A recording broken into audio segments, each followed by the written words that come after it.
Здравейте, това е кратка инструкция за това как да свържете вашият Carbon Fiscal с веб-базираният софтуер на Aurora Web. Има 3 задължителни условия, като първо условие е да имате регистрация в Aurora Web. След като влезнете вътре в тази регистрация, ще се отвори панелът, където има различни функционалности. Вие трябва да отидете на ниво артикули и да създадете вашата база. Задължително трябва да има няколко артикула, преди да преминете към свързване на Carbon Fiscal с склада. Другото задължително нещо е да отидете на компания и да създадете служители, които да работят на касовите места. Това става с бутона Нов служител. Натискайки го, избирате име и фамилия, 2 задължителни имена има и задължително правите профил за касиер.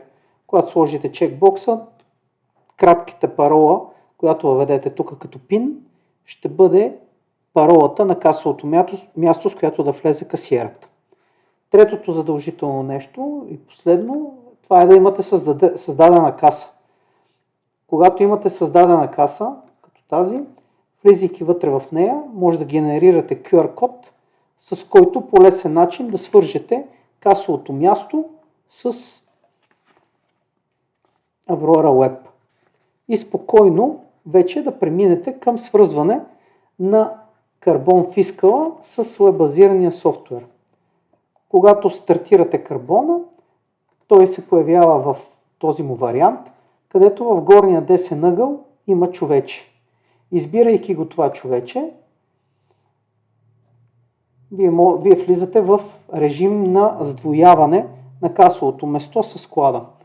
Тук, където виждате QR код, това е кода, който би следвало да въведеме от това, което сме създали като лиценз в бек-офис. Сега ще го въведа.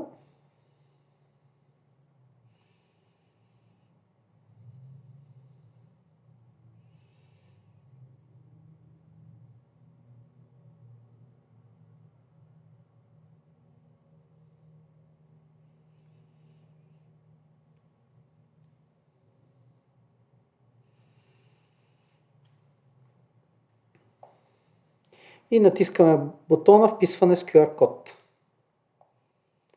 В момента изтегля няколко хиляди артикула от бек-офиса, които съм създал на работното място.